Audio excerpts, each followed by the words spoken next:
All right. Are we ready for the finale of the Great Ace Attorney 2 Resolve? The impromptu finale, nonetheless? Or, in in fact, is what I meant to say. Thank you. Thank you very much. And again, a huge thank you to Flargra for gifting um that sub, those 10 subs. Incredible. You're the best, my friend. But there's something else that I've done that's a little bit long overdue. Been meaning to do that for a while, so there you go, Brabbit. Enjoy your diamond. Alright, let's get back into it, shall we? Part 3. Some investigation we ended up doing. Oh, look who!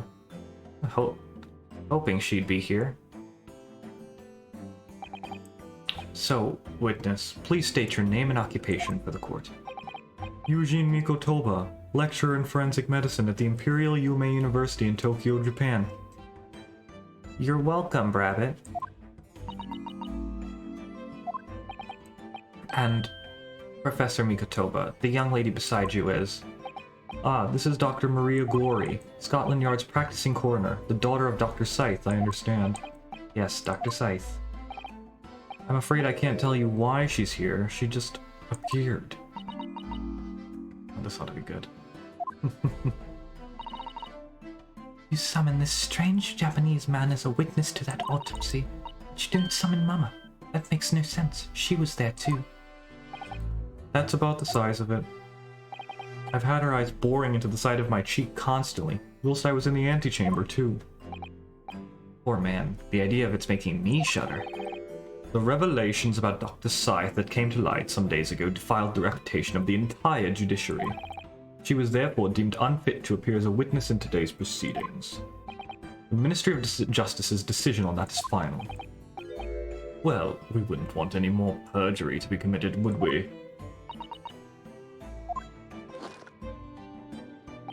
The Ministry of Justice? Some questionable strings are being pulled, I think.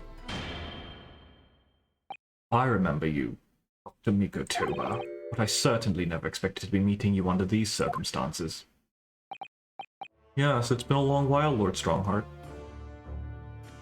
Music? I turned the music up a little bit, just so it was balanced better and you could hear it better with the over me talking. Well, not over me talking, in addition to me talking. Is it good?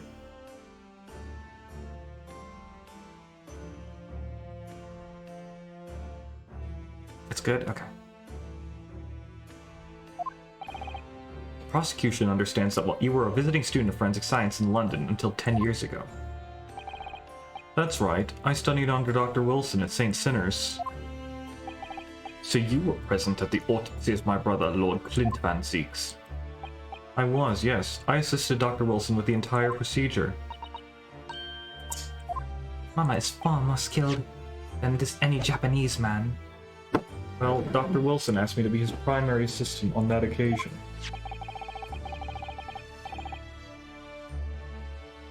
And this autopsy report was actually penned by you, I believe.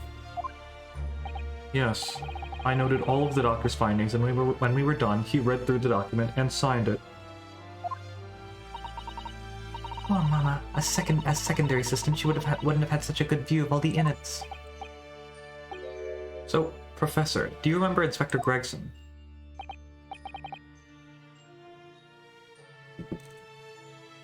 Yes, of course. Yes, of course. Sorry, I just need to put a coaster down for my teacup.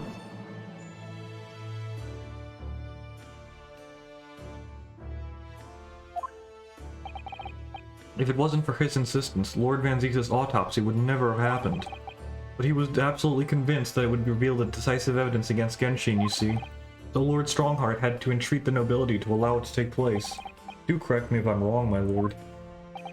It was a result of that autopsy that a mass murderer was apprehended and justice was done. But Gregson admitted it before he was killed. He admitted that the results of the autopsy were fabricated. You were there at the time, so you must testify. You have an obligation to tell the truth about what really went on. Absolutely. That's precisely why I'm here. And that's why I'm here too. Very well then, you will give your formal testimony now, witness, but before you begin, a word of warning. Oh? You will state truthfully and accurately what you saw and what you heard at the time. I wouldn't dream of doing otherwise, my lord. The moment your testimony verges on supposition, I will expel you from my courtroom. Remember that. He shouldn't even be the judge right now if he's under suspicion. The good old Beardy should come back in. Even if he is attractive, I don't care.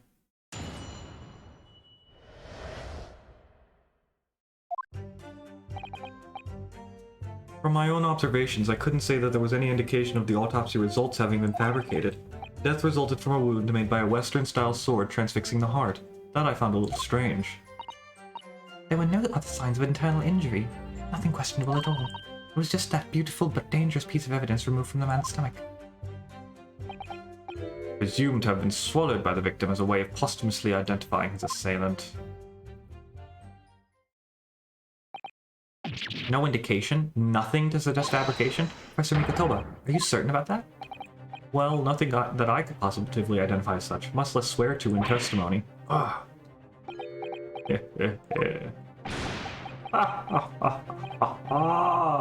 Well, that clears things up nicely. The only fabrication that's here, Asogi, has come from you. What?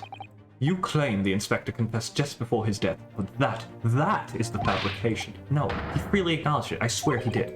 Really? With the tip of a sword at his throat, the man was clearly at his wit's end. The court will give no credence to this confession that was uttered in pre-obvious desperation. Quite simply, there was nothing questionable about the investigation of Lord Clint Van Zieks' death. And with this testimony we have, without question, uncovered the whole truth of the matter. If I may, my lord, there was certainly something questionable about it, and the whole truth does rather elude us, I feel. I beg your pardon. Well, you're obviously aware of the facts of the case. All 4 of the professor's previous victims died when an enormous beast was set upon them that ripped out their throats.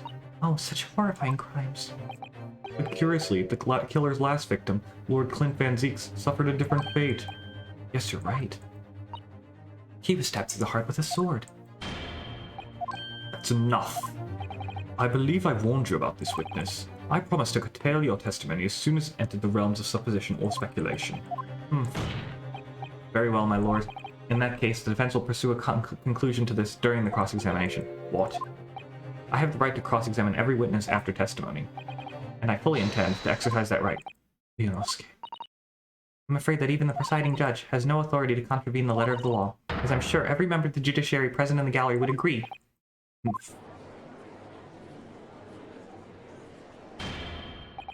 Very well, you may begin, counsel. However, the moment your argument strays from the established facts, I will not hesitate to bring the cross-examination to an end. Proceed with caution. There is no reason why he should still be running this. Yes, my lord. That's kind of the embarrassment to the British justice system. Hold it! You couldn't say? You're telling me, buddy. This is why I make fun of the British people. I'm kidding. No, sadly not. But then you couldn't say there was any indication either, could you? No, true, I couldn't. I was at Dr. Wilson's side as he performed the procedure, recording what he did. But at times, of course, he instructed me to fetch implements and such like. Whilst I was away from the operating table, obviously I could have missed something. And at those times, what was the secondary assistant doing? Following this Japanese man's orders to adjust the lighting of parts and implements. But that doesn't mean Mama wasn't a vital part of the team. Quite, yes. So would you kindly refrain from staring at my cheek like that? Professor Mikotoba, think! Was there nothing at all that seemed out of place to you? Well, yes, there was, as a matter of fact. Hold it! In all of the previous 4 killings attributed to the professor, the victims were killed by an enormous dog, I believe. Their throats were mauled? correct, and yet Lord Van Zieks was stabbed. Ah, do you mean to say you think Lord Clint Van Zieks may not, in fact, have been one of the Professor's victims? I was thinking that.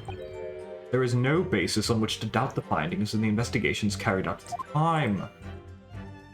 But Genshin Asogi confessed to all of his crimes upon the arrest. He admitted to having taken the lives of all 5 members of the aristocracy. Yet the beast that was used to carry out the killings was never identified. No evidence was found to suggest Genshin ever kept a dog. A true hound of hell.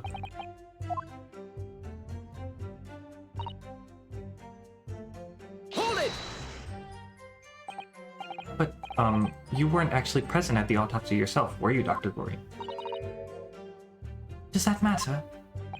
Well, I just wonder how useful your testimony can be in that case, really. I mean, it would be different if your mother, Dr. Scythe, were in the stand. I've read all the paperwork about the case, and Mama's told me the story countless times. The statement I just made is exactly what's written in the autopsy report. I did confirm that myself at the time, it's true. Besides the stab wound, there were no other signs of internal trauma. I see. Mama told me all about it. She said there was nothing more of note internally. But they did find such an amazing piece of evidence. Something unbelievable. Unbelievable? What do you mean? Come on, Dr. Gory, what was it?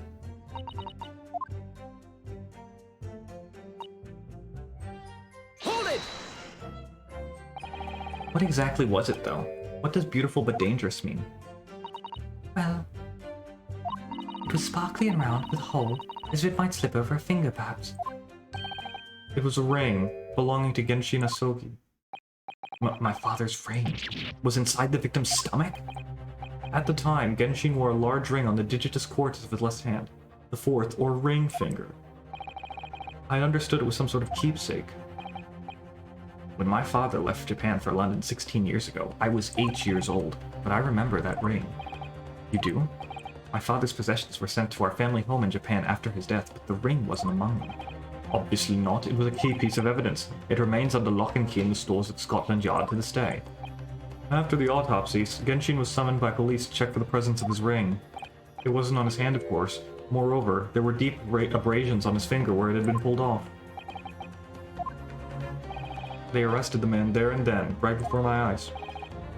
How could they? I brought the ring along with me today. What? Here it is, a bit dusty from years in the stores. Good gracious, yes, that's it. I haven't seen that in 10 long years. And what was that was found inside the victim's stomach? Yes, I'm afraid so. You hesitated there, Professor Mikotoba. Could we read something into that? Well, it's just that thinking back now, I didn't actually witness the moment it was extracted from the victim's body. Oh my, really? At that precise moment, Dr. Wilson asked me to fetch him a new scalpel, you see. Dr. Gory, the removal of historic evidence from the stores requires my consent, does it not? However it came to be here, the court cannot deny that this is crucial evidence for today's proceedings. Very well, you may submit it.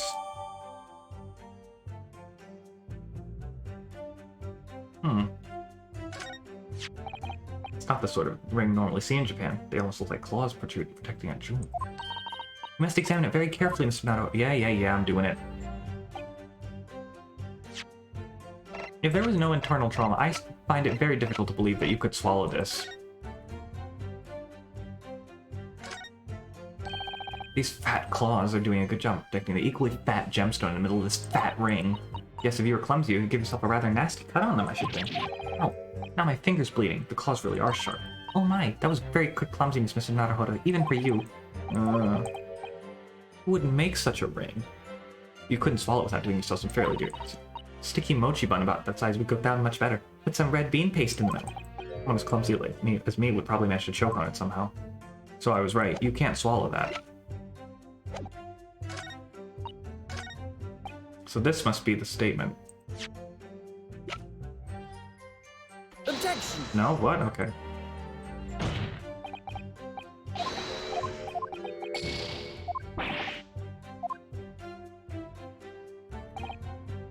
Alright, let's press it just in case. And that was the decisive piece of evidence that led to Genshin Asogi's arrest. Correct. After further investigations by Scotland Yard, the man admitted to his crimes. It's a lie. My father was no killer. Barack Van Zieks, it was you. You twisted the truth to suit your purposes.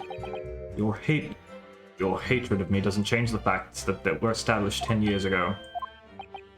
My brother Clint had closed in on the professor. In the end, he exposed the man and put a stop to his lethal rampage. In the way only a man of my brother's caliber could. It's everything, is it? Poor father, he looks so troubled. It's because 10 years ago something happened that's been weighing on his mind. Oh, I couldn't say were his words. That phrasing was very deliberate, I'm sure. I wonder if he's had his suspicions all these years. If that's the case, we need to use cross-examination to prove that it really happened, and remove any trace of doubt. If we could establish that Kami-sama's claim of fabricated evidence was true, we can't shy away from this now. Even if what we might uncover could lead to total calamity. Don't worry, Mr. Naruto. I'll be right beside you, whatever may happen.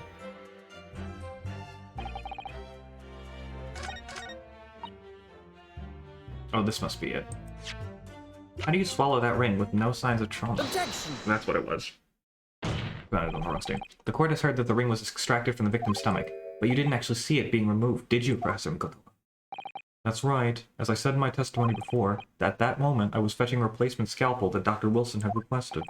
In other words, you can neither confirm nor deny whether this ring in fact really came from the victim's stomach or not. What are you suggesting, Counsel? That the ring was never in the victim's stomach to begin with. It's entirely feasible that Dr. Wilson fabricated that detail about the autopsy. What are you saying? That Dr. Wilson was in possession of the ring in advance, after it was somehow stolen from Mr. Asogi.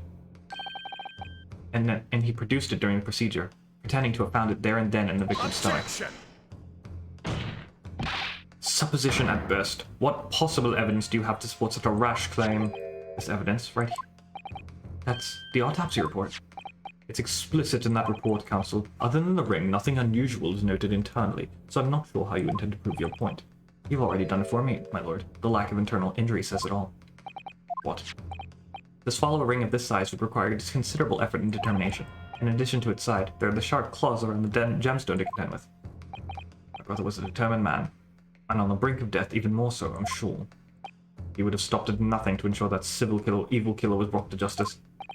But if he really had swallowed that enormous ring, it's inconceivable that no traces of its passage down his throat would have remained as internal trauma.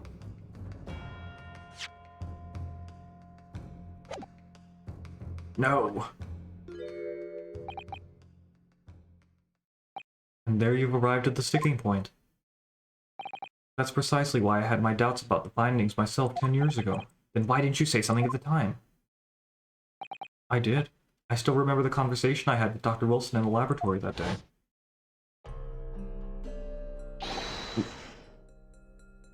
Look at this. Now this is a very curious thing to find in a man's stomach, wouldn't you say? But isn't that rather peculiar, Dr. Wilson? What's that now, Mikotoba? Well, if you swallowed a ring of that size with those sharp metal claws that it has, really you'd expect to see damage to the throat and esophagus, torn mucous membranes at the very least. Dr. Mikotoba, may I remind you that I have vastly more experience than you. I'm terribly sorry. I can think of plenty of ways to explain why no injuries were seen. No, let's say this, the victim would appear to have ingested the item as evidence to identify his assailant. Go ahead, write it down. So I was right. Dr. Wilson deliberately fabricated the results of the autopsy to implicate my father. I'm disappointed, Counsel. That argument is nothing more than speculation. What? Dr. Wilson was Britain's leading authority on forensic science and autopsy work. There is no scientific basis on which to doubt the man's expert opinion. Pardon the interruption, my lord, but damage to the mucous membranes of the throat is easily identified even in living subjects. Using a device called an endoscope, recently demonstrated in practical use in France. I want one. The government can pay. I don't think so, and Dr. Gory, rest assured that your removal of evidence from the stores without permission will not go unpunished. We open up the dead to find the truth. I beg your pardon? But Mama, she chose to stitch your corpses up, with all her secrets inside. That's wrong. Dr. Gory, it's looking as though she's chosen to walk a different path to her mama.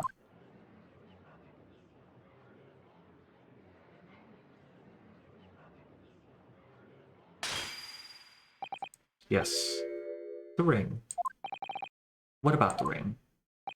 I've just remembered something. An earlier incident. What incident? The one I recounted to you before, about a memory I have of Genshin Asogi saving my life. What? My father saved your life? It was 10 years ago on a foggy night.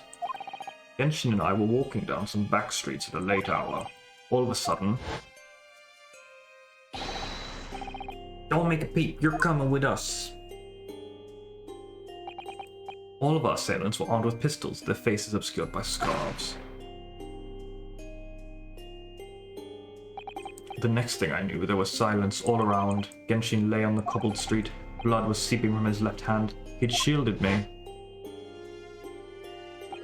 It was on the ring finger of his left hand that he used to wear that ring. Ah, are you saying... I've always believed those thugs were after me. But now that I'm starting to question it, perhaps I wasn't the intended target after all.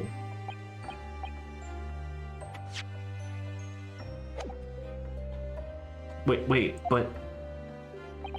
Genshin was arrested 2 days after that attack, and in that short interval, the decisive evidence needed to indict him was miraculously found. You mean, the ring was stolen from him? You think that's what those thugs were after that night? Oh, wow. Objection! Hulk smash! You pathetic coward. You expect me to believe that you weren't involved? What do you mean by that? It was you, wasn't it? You're the one who took it. You stole my father's ring. You set the whole thing up, sir. Kazuma, open your eyes. Ryunosuke? You must know deep down. The truth can completely obscure it even when your judgment is only slightly clouded. But at the moment, you seem to be floundering through a dense fog.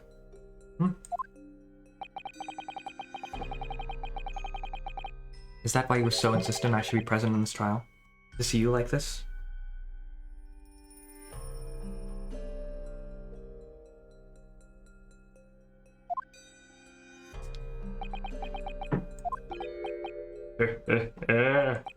Well, this is an amusing spectacle. What a grandiose expression on your face, as if you were Lady Justice herself. It seems you've thoroughly convinced yourself of this alleged fabrication of the autopsy reports. So much so that you're apparently blind to the blatant contradiction that would be born out of it. What? Though it's extremely hard to believe, let us imagine that there was some misconduct during the autopsy. If that were the case, why would Asogi not have disputed the findings in his trial? Oh. In the closed court hearing 10 years ago, the defendant never once denied the claims against him. Isn't that right, Lord Van Zieks? Yes, that is indeed correct. Upon hearing the verdict of guilty, he merely closed his eyes, quietly accepting the judgment. The actions of a man who has accepted responsibility for his deeds and is resigned to fate. But then, man, are we going to see Lord Van Zieks smile at the end of this? I can't wait. Oh my, that is very strange. If Mr. Asogi did nothing to oppose the charges against him, then... that would surely mean there was no fabricated evidence. An obvious conclusion at which you should have arrived many minutes ago, Prosecutor Asogi.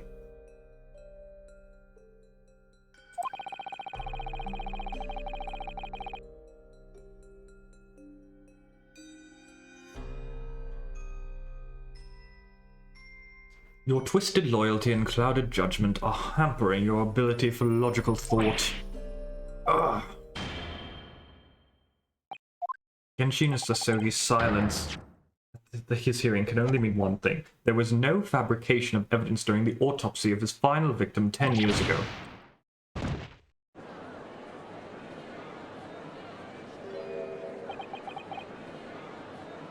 But if that autopsy was all above board, there will be nothing to stop Lord Strongheart from bringing this trial to an immediate conclusion. Objection!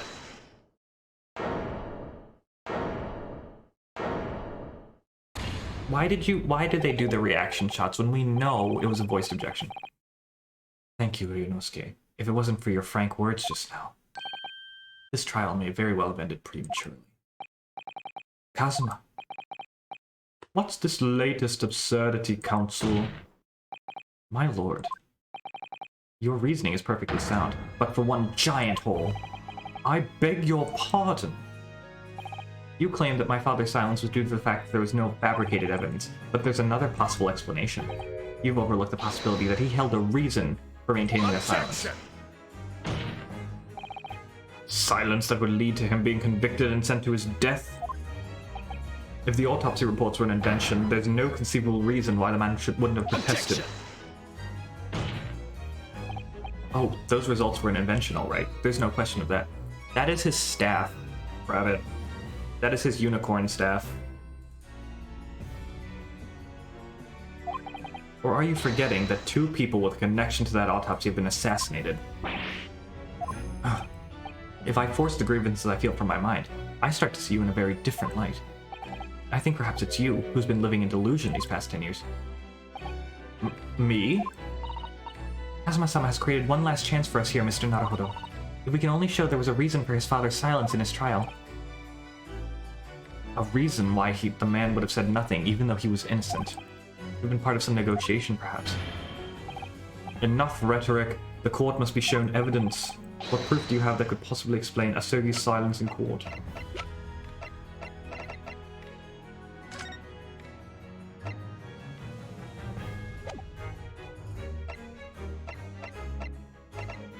The only thing that makes sense to me is the Asogi papers, but I'm gonna try it. I don't know if this is right. Take that! This is the defense's answer to that question. Nope, it's not. Okay. As I indicated before, my patience for rhetoric is growing thin. But at least accompany that penalty with an explanation of why that answer was wrong.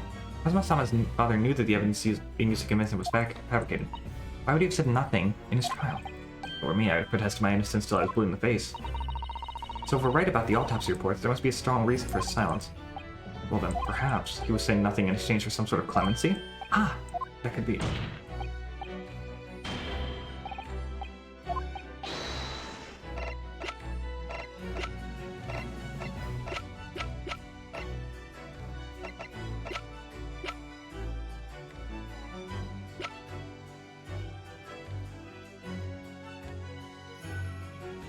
Bro, I don't know. Trying to get me into this with a killer.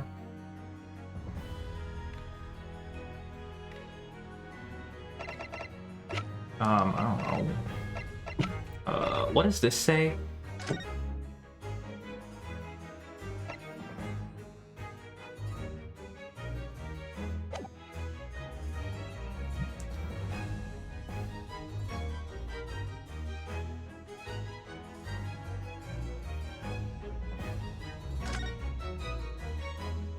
Oh, it's because he was going to be helped to escape.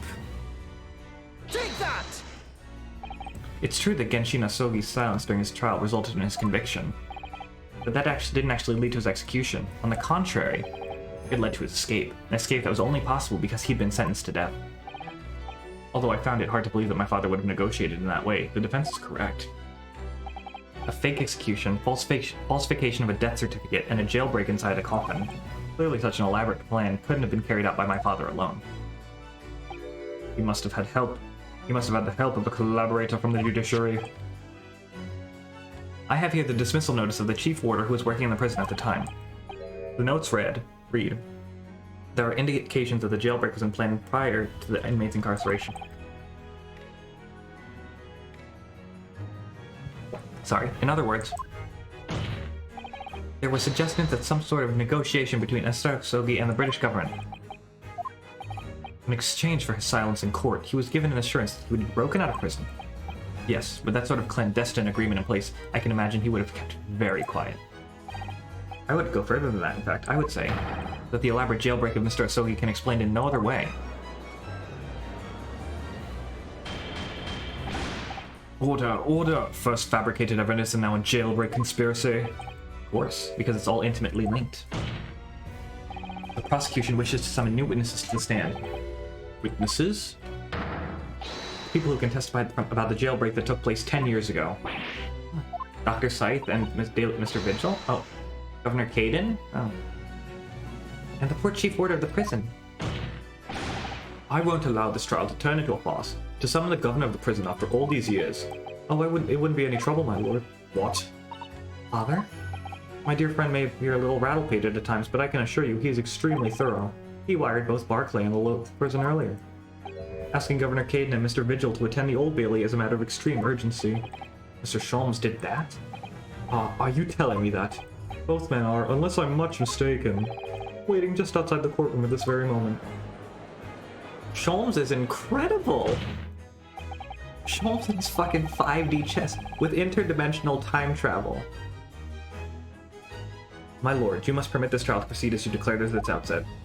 You promised that we would stop at nothing to uncover the whole truth behind these disturbing findings. Very well. Bring in the witnesses. Make no mistake. Sorry, I thought I heard something.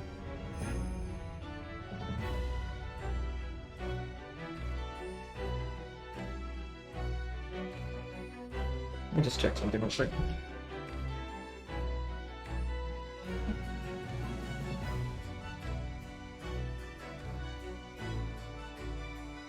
Sorry. Make no mistake, I too would like nothing more than to lay this business to rest once and for all.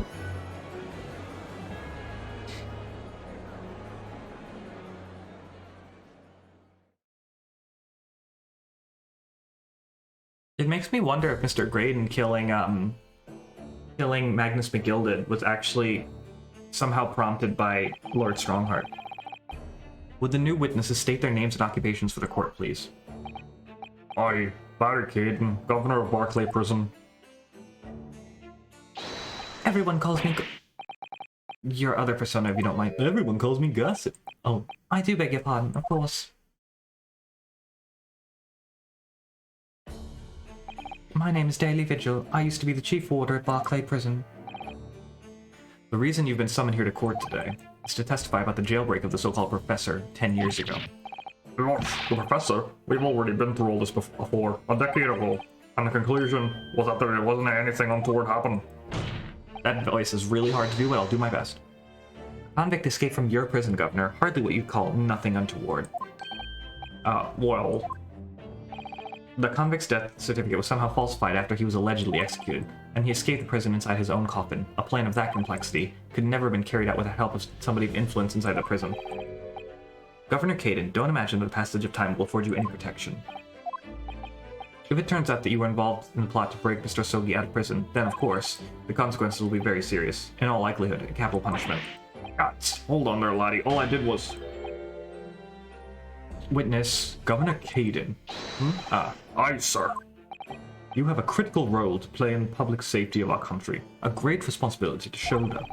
The significance of your testimony cannot be understated. Therefore, think carefully before you speak. And Prosecutor Asogi, if you threaten the witness again, you will be held in contempt of court. My apologies, my lord. There's no disputing the fact that an intricate jailbreak plot was enacted 10 years ago. Clearly, you were both involved in some way, so you will testify before the court now and explain exactly what took place. Very well, let the witnesses give their formal testimony. Tell the court everything you know of the plot to break Asogi out of Barclay 10 years ago.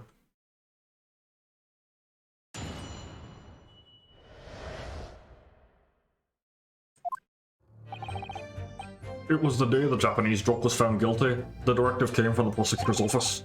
I assigned the convict to the chief warder Vigil there, and put the plan into action behind the scenes. I was responsible for Asogi right up until the night of his execution, but I knew nothing of any plot.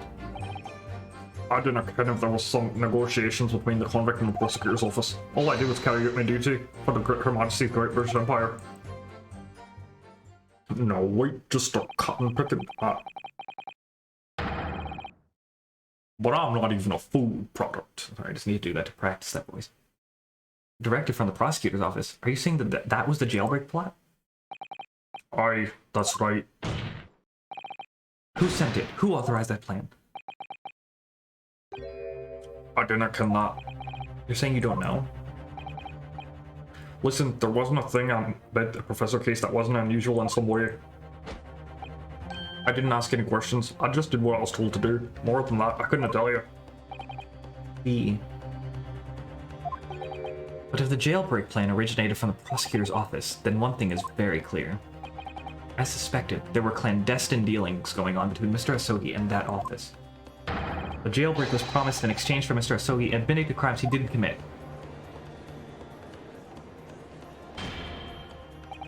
That, Counsel, is nothing more than speculation on your part. So, let me ask the defense. Oh, yes, my lord? I fail to see how these witnesses have any more pertinent information here. Do you intend to assert your right to cross-examination? Absolutely. I have no intention of squandering a single opportunity, my lord. It seems all you Japanese are fiercely tenacious. Very well. Proceed, Counsel.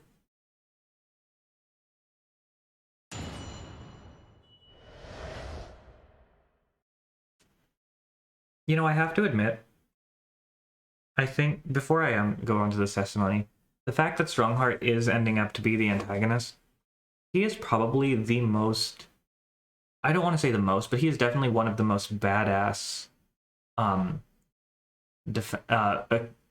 potential big bads I think we've ever had in the series, just from a pure optics standpoint. Everything about him. Oh, hi, Blue Coin. Oh, we are in one hell of a journey right here. Welcome to the finale case. Welcome to the finale stream of the Great Ace Attorney 2 Resolve. How you doing? How was your stream? Yeah, just in terms of pure optics, Strongheart has it. He has an imposing figure, deathly serious eyes. Him sitting at the judge's bench is absolutely just a menacing image, and the fact that he has the entire jury's bench lit up on demand is just incredible. Absolutely badass. Hold it! And you say you don't know who actually issued the directive? That's right. All I can be sure of is that it was official. Dids was probably the biggest twist in Borderlands. Nice. We're doing what's possibly the biggest twist in this game. Even though I was right. The whole time I was right. I feel validated. But if it was from the prosecutor's office, that narrows down who could have issued it straight away. And it wasn't me. I can't even say with certainty that it did originate from the prosecutor's office. What? There's no telling where it started. There's a fair chance it came from higher up the ladder. Basically. I cannot give you any indication of who was behind it. You can't be serious. All we can say for sure is that the order must have come from somebody in authority, I suppose. The likes of us on the ground, as it were, didn't bother with idle speculation. We just get the job done. Hold it! So, Mr. Vigil, you didn't know anything about it at all? That's right. Oh, it's Banzai-Soku. My only role in the scheme was as a scapegoat. That's right, isn't it, Governor? Some poor beggar had to take the rap for it. Alright then, who else did know about the plan? I've no the first idea, laddie. My part in the whole business was basically dealing with the aftermath. But I wouldn't be surprised if there were some other folk in the prison service who had been given similar orders. So you don't know who else was involved? Aye, that's right. All I can tell you is that the night it actually happened, the person at the reins was Dr. Stevens. Dr. Courtney Stevens? Or Dr. Scythe, as she's known now.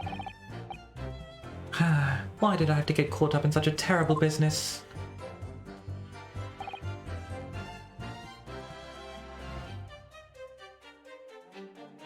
Hold it! Did you not notice anything unusual happening in the lead-up to that night? Oh, everything was unusual, exception after exception. After all, it was the professor. The man had terrorized the country as never before with his crimes. In order to hide his identity, he was forced to wear an iron mask over his head. Hideous treatment. The fellow was surprisingly docile for someone who'd taken the lives of 5 of the country's nobles. Being the chief warder, I was the only person permitted to oppose his cell. I can hardly still believe that I was duped by my own country. I believe you jumped from the window of the governor's office when the jailbreak was blamed on you, didn't you? Losh, Vigil, I cannot apologize enough. No, Governor, I don't believe you can. It won't change what happened. And what else can you tell us about the situation, Governor Kate? I feel so bad for Mr. Vigil. Being forced to live as some, like, poor street salesman just to make ends meet, and then having to do shady work for a detective just to get a fraction of what he had before. Wow. Hold it! But you've already acknowledged that orders came from the prosecutor's office to arrange for the man's escape. There must have been some sort of negotiation. It's the only explanation. Well, be that as it may, I didn't ken nothing about that. The witness stand is no place for telling what you don't know for sure. I can that much I do. Then I presume you also know this. Not telling what you do know is a criminal offense. So you were just following orders, is that it? I'm afraid that won't absolve you of guilt here. A man was still killed illegally, even if he was a condemned criminal. You may very well be found complicit in murder, Governor. So that's what it's to be, is it? Even with the threat of conviction, you won't break your silence?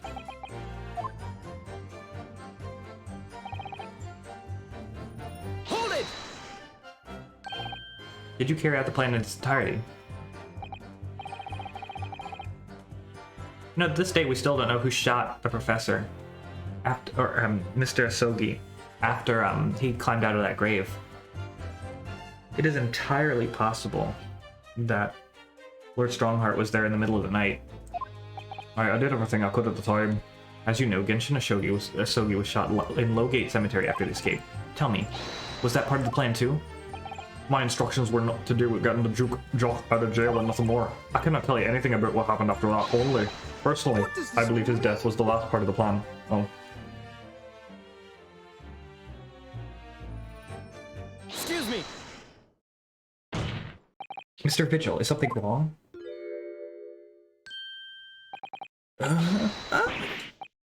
Oh, that was a very, sorry, that was a bad scream, sounded like a moan. Yes, sir, what can I do for you? He's saluting now? What is it, some sort of Barclay convention? What Governor Caden was just saying seemed to upset you. Did it bring something to mind, perhaps?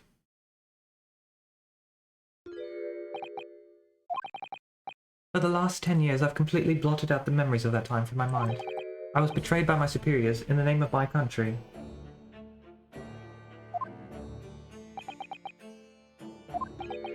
Just as my father was betrayed, it seems. But you see, thinking back now, I really can't imagine that the shooting of Mr. Asogi in the cemetery was ever part of the plan. What makes you think that? Well, it just doesn't make sense, does it? To make the man admit to crimes he didn't commit with the promise of a jailbreak, only to kill him in the end. That's treachery of the worst kind. But the point is the intention was always to betray him. Why would there be any need for all the chicaneries of an escape? Ah! Yes, that's quite true. If whoever negotiated with Asogi never intended to keep his or her end of the bargain, it would have been far simpler just to let the man be executed in prison as dictated by his sentence. It all happened in that vast chamber of secrets that is Barclay, behind those high prison walls. I suppose nobody knows what really went on in the execution room now. Yes, it's an unsettling mystery, certainly. Courtney Stevens knows. Truth be told, there is a wee matter that's never quite makes sense to me. Huh? If you believe there was some kind of negotiation between the jailbreak between Asogi and a body at the top, it doesn't quite add up, does it? Governor Caden, I must insist that you explain these doubts you have by amending your formal testimony. Yes. Aye, go on then. Strongheart mad.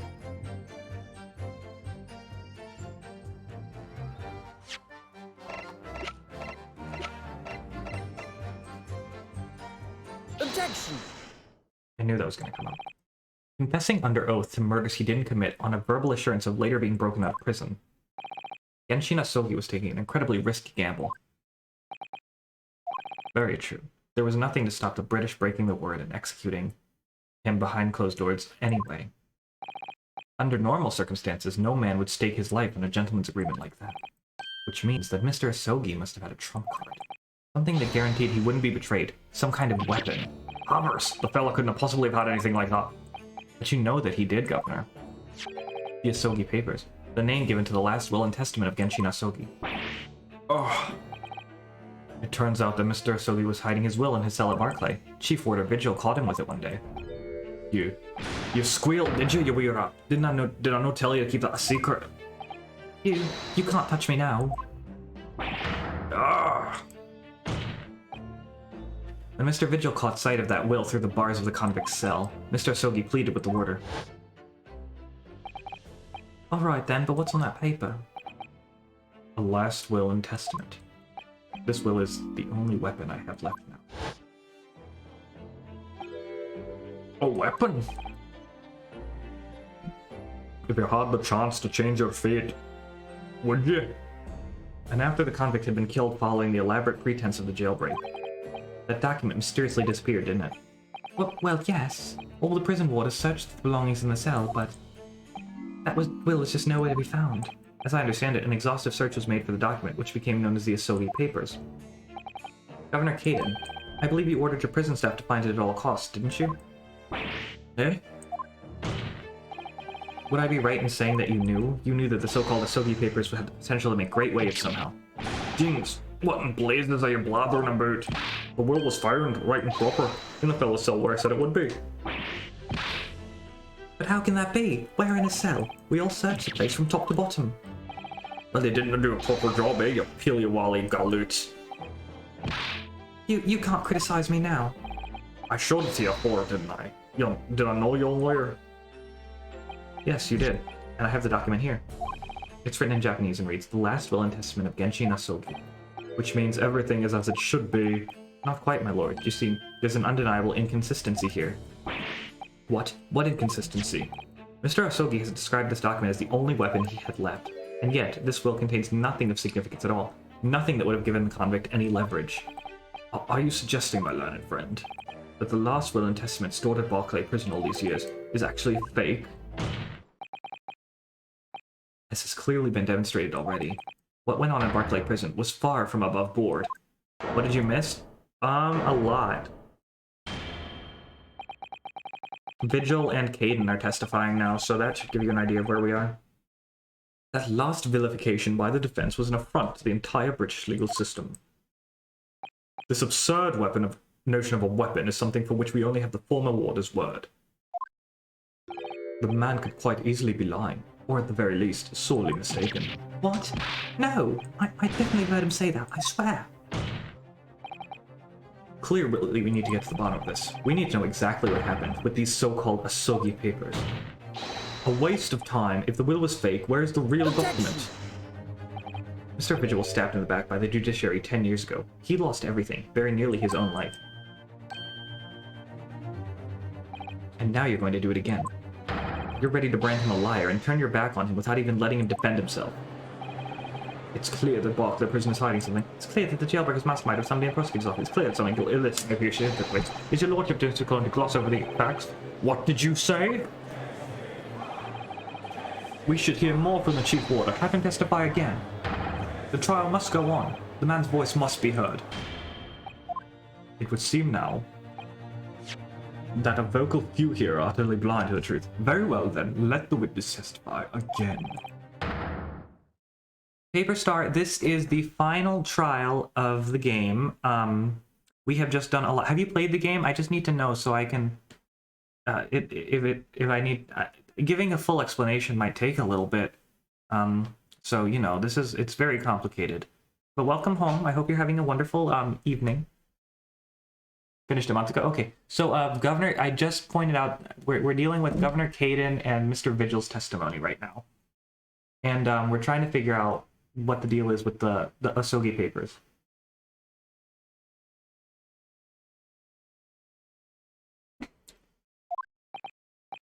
Yes, sir, my lord.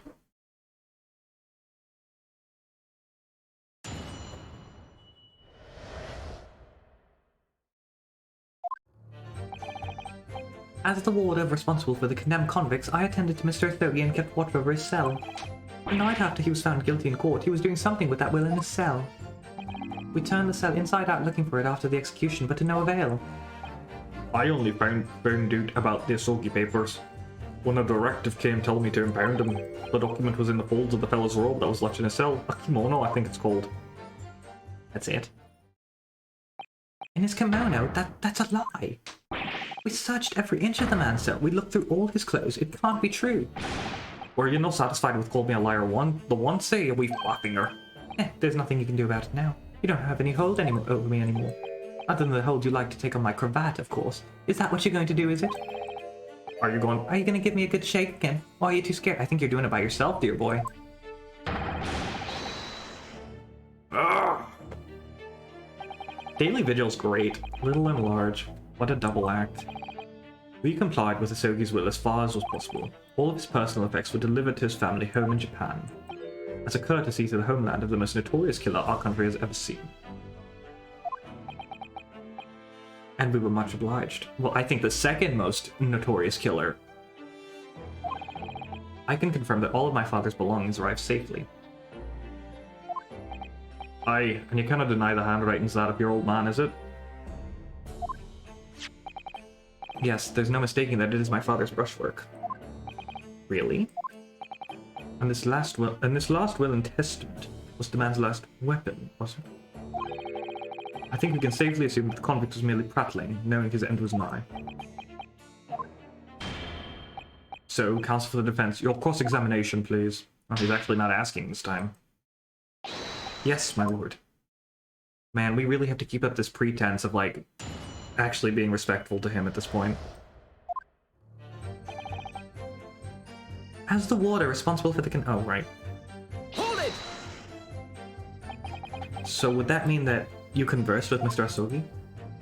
Yes, certainly. There was precious little time before his execution was due. He was remarkably calm, considering his days were very much numbered. In all honesty, he didn't really strike one as a man capable of mass murder. Yet he confessed in full to the crimes. I know, that's why I felt compelled to ask him one day. I can still recall his reply. I'm guilty of the unforgivable crime of ending another human's life, yes. But he was so tranquil and intelligent. He put me in the mind of an Eastern holy man. And what about the will you saw him with? What can you tell us about that? It was the beginning of all the drama. I remember it very well, yes. Hold it! This song just fits so well in the moment. Oh my god. And he pleaded with you not to report him, didn't he? Yes, that's right. And like the Bampachar, you didn't tell me. A blatant breach of trust that was. I could see that the man had a noble spirit. I found myself wanting to treat him accordingly. But according to what you told us 2 days ago, the convict had been strictly forbidden from having any writing materials whatsoever. Yes, you're quite right. Ah, so when exactly was the will penned? That was before the man was remanded in Barclay, obviously. Yes, at the prosecutor's office, under the supervision of the relevant authorities, I personally instructed Asogi to make a will for the benefit of his family in the homeland. In that case, why was it found in his cell? What do you mean by that? Well, if it was penned at the prosecutor's office, you would have surely have expected that you would have expected it would remain there for safekeeping, surely. Ah, it's curious. There doesn't seem to be any obvious explanation for why it was subsequently found in the convict's cell. Oh, well... The defense makes an astute point. Well, Governor? A present governor cannot be expected to ken the inner workings of the prosecutor's office. In that case, Lord Strongheart, perhaps you can shed some light on the matter? I'm unable to offer an explanation here and now. I would have to consult with the notary responsible for the will at the time. The fact that my father's will was discovered in his cell is clearly inconsistent with what was expected. I want to know why. Another inexplicable mystery, then. Well, the thing about that will... Oh. Hold it! It was the governor who ordered the search for the will, as I understand it. Is that right? Yes, and when I reported back that we couldn't find it, he grabbed me by the cravat and yelled, "It cannot have disappeared completely." in my face. Well, it's due to the governor to keep everybody working as hard as they should. I think the government needs a wee taste of its own medicine, Mr. Naruhodo. The point is, It was clearly considered a very important document, wasn't it? But it proved impossible to find. That's right. Then before I knew it, it was in the morning paper, that blood-curdling article. The executed mass murderer had risen from the dead. Oh, you mean... The article based on Mr. Drubber's experience in Lowgate Cemetery. Yes, that was it. The day after I'd read the news, I was summoned to the governor's office. And that's when the awful accusation was made.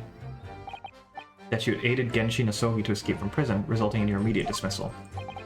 I'm afraid I don't really remember anything after that. As the governor of the prison, I had no choice. I couldn't have done anything else.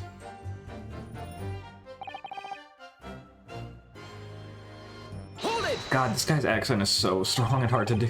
And that directive came from the same source as the one instructing you about the jailbreak? From the top levels of the prosecutor's office. What name was on it?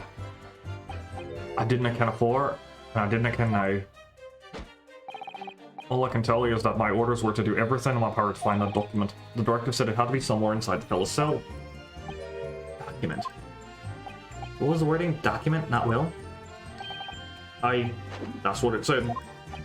Am I clutching at straws here? I just wonder if it was really Genshin Asogi's last will and testament that the sender of that directive was after. Continue with her testimony, then, witness.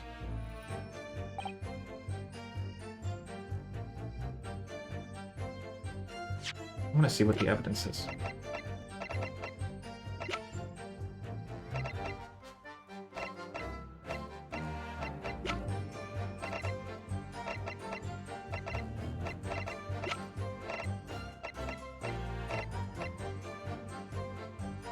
Let me press this just in case. Hold it! In Mr. Asogi's kimono. The one he brought with him when he was locked up. Yes, he was permitted to have his personal effects with him during his incarceration, I understand. That's right, he was granted as much freedom as possible during the few days before his execution. Indeed, he had a number of items of personal significance, I remember. He was very reluctant to part with them. Some books, that kimono, his sword. His sword? Arima, the famous sword of the Asogi clan. It bears the soul of my family. I don't doubt it, but I wasn't really getting at that. Forget it being the soul of the clan. Could the man possibly have had a more obvious weapon? Need some respect that they're asking. Respectful silence? The warders carry firearms at all times, and the inmates have shackles around their ankles. Yeah, I know. He couldn't have hurt anybody with that thing. Still, he was allowed a sword, but no writing materials? He wrote that will before he came to stay with us at Barclay, you see. Dr. Mikoto was asked to bring the necessary Japanese writing implements to the prosecutor's office. A Suzuki inkstone, black sumi ink, and some Hanshi rice paper, no doubt. I was present when he wrote it.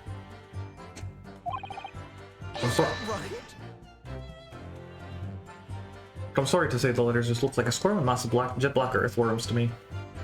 Excuse me! Are you feeling faint, Mr. Vigil? Mr. Vigil! Sir, it was Scarlet, sir. No way. What? Oh, I'm terribly sorry. I didn't mean to blurt it out like that. Less swaying and more explaining would be helpful. It's something about the testimony we just heard. Have you recalled something of importance? Something of importance? Possibly, or possibly not. I'm unable to tell which way he's leaning, I'm afraid. My lord, the defense asked that Mr. Vigil be permitted to supplement his testimony with this possibly or possibly not important detail. Permission granted. Go ahead, Mr. Vigil. Yes, it was Scarlet.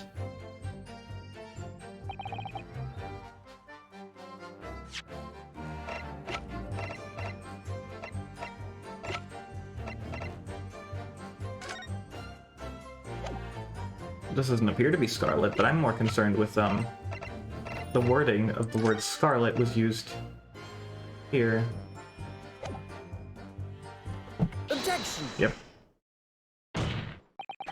Scarlet-colored writing is what you said you thought you saw, Mr. Vigil. And I believe that's exactly what you did see. What? Albers, again, you've no evidence to say that. Have a look at this report. That's my brother's autopsy report. Yes, and there's something in here that's bothered me since I first read it. It states that colored ink stains were noted on the fingers of the victim's right hand. Yes, so it does. Scarlet ink? Now, I'm not familiar with the habits of the British aristocracy, I freely admit. But I would hazard a guess that they don't all go around with ink stains on their fingertips, do they? Your wit is not appreciated. My brother was a well-bred and fastidious man. Should ink have sullied his fingertips, he would have cleaned them immediately. What is your point, Counsel? My point is this. Whatever Lord Clint Van Zieks was writing in that unusually colored ink, it must have been directly before his death, because he died before he had the opportunity to clean his hand. What? I remember something that troubled me at the time. At the scene, the lid of my brother's inkwell was open. But Clint was punctilious about such things. It seemed unusual, and no document penned in the color of the ink that was in the inkwell was ever found. So the document had disappeared. Are you suggesting that it was the document my father had in his hand that night in his... That the document my father had in his hand that night in his cell was the same document that Lord Clint Van Zieks was writing moments before his death? Then it was. It was Mr. Vigil's testimonies to believed. It can only mean that, yes.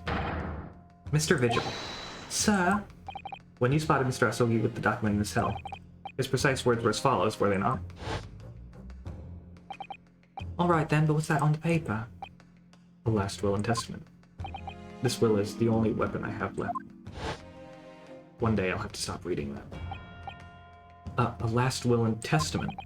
Ugh. If the conversation really did go as Mr. Vigil says, then what we know now completely changes the meaning of what Mr. Asogi said. Is it Clint Van Zieks' last will and testament? Mr. Vigil did indeed see the convict with the will, but it wasn't that of Genshin Asogi. It was the last will and testament of Lord Clint Van Zieks. No. What? Objection! This is madness. My brother's last will and testament? That would mean that he had chosen to die. That is what it would mean, yes? No, impossible. That is utterly out of the question. Lord Van Zieks. Clint was pursuing the professor. It consumed him day and night. Whatever happened, he would never have abandoned his investigation before its conclusion. Never. He wouldn't rest until the job was done, until the killer was caught. The idea that he would willingly accept his own death, it's obscene. Objection! And yet, we can be sure that he was writing his will moments before his death. And that Genshin Asogi had came to be in possession of that document. So what could the will possibly have contained? Clearly something that couldn't be made public under any circumstances whatsoever. Because armed with that document, my father was able to negotiate with the judiciary for his life. It was something so damning that it prompted the powers that be to enact that daring jailbreak plot. Yes, there can be no question that the will contained information of the utmost secrecy. Information of the utmost secrecy. Ah! No, it couldn't be. Why did the music... Okay. I've heard more than enough. Pursuing this notion of a phantom of will nobody can attest to having seen serves absolutely no purpose. Objection! Final fanfic. No, my lord, that's unacceptable. What did you say, counsel? The last will and testament that Genshin Asogi had in his possession was that of Lord Clint Van Zieks. All the testimony and evidence presented to the court has logically led us to that as a possibility. We have a duty. Pursue the line of reasoning to its conclusion. But with no possible meanings of knowing the contents of the document, there is no line of reasoning to pursue.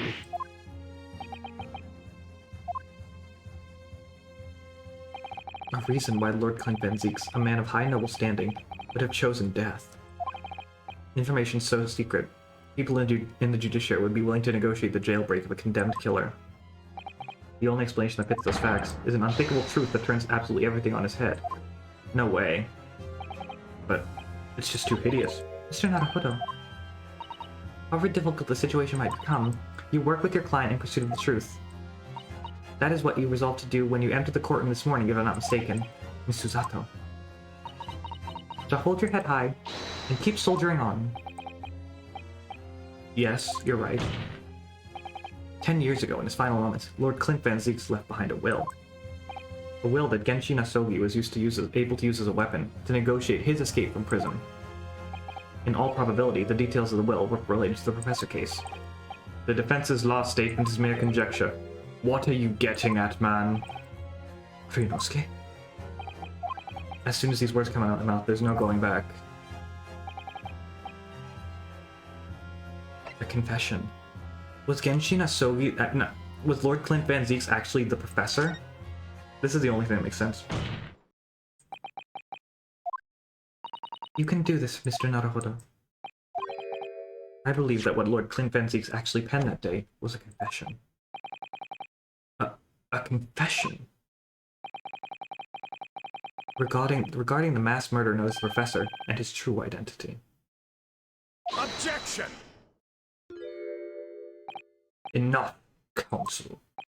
What are you saying? Do you even realize? A confession about the true identity of the Professor. That would mean... Lord Van Zieks, I appreciate this must be hard to... Don't say those words to me right now, I take in. But it's the only explanation that fits. The killer that terrorized London a decade ago and became known as the Professor, the man believed to have murdered 5 members of the aristocracy, wasn't Genshin Asogi at all. No, you can't be suggesting. It was in fact the man believed to have been the 5th victim. Lord Clint Van Zieks himself. Oh. Ah!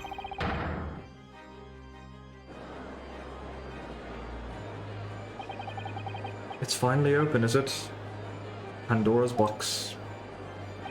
The great Van Zieks family. They've been the thoroughbreds of the British judiciary for years, and Lord Clint Van Zieks, who was the paragon of justice in the capital, he was actually a mass murderer, perpetrator of atrocities behind the scene. If the general public ever found out, law and order of this country would be finished. My brother. Oh, this is too awful. Poor Lord Van Zieks. I wonder, though, did he never suspect Mr. Naruhodo? Lord Barak Van Zieks is a brilliant prosecutor. Is it conceivable that he didn't realize what his older brother really was? Order, order, order in the court! Lord Van Zieks. Professor made use of an enormous hound as his murder weapon. Tell me, did your brother own a dog? Yes, he did. Balmung. He was a well-known hunting dog. People called him Giant. I don't believe this. When my brother would go hunting in the forest of the grounds behind the house, he always took Balmung. After Clint's death, the creature passed away too, almost as if he were following his master. He was a magnificent hunting dog, worthy of the jewel-studded collar.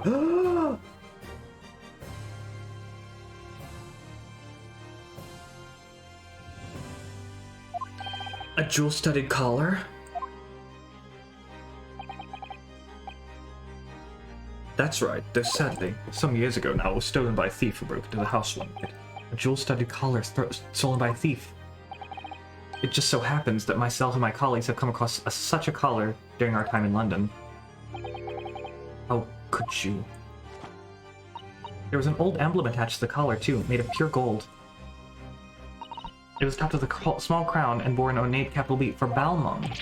What? An emblem bearing the initial B? Oh my, you know it?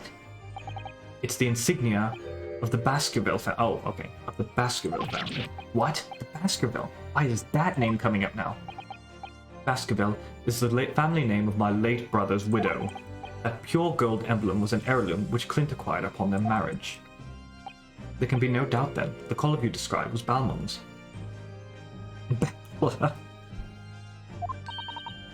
Family insignia of Lord Clint Van Zieks' widow.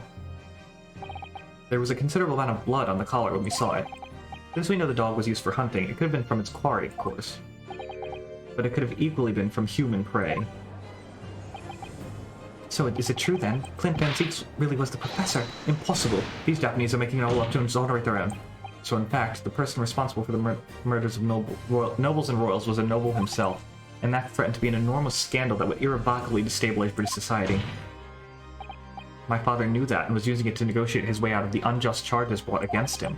But at the very last hour, those he'd bargained with betrayed him, slaying him mercilessly on foreign soil. Well, can you deny it, Lord Strongheart? 10 years have passed, and still now the 6 million inhabitants of our capital rest easy, believing that justice was done, though his anonymity remains, the diabolical murderer was caught and executed. Very well, then. You may have the truth, as a treat. You may spank it, once.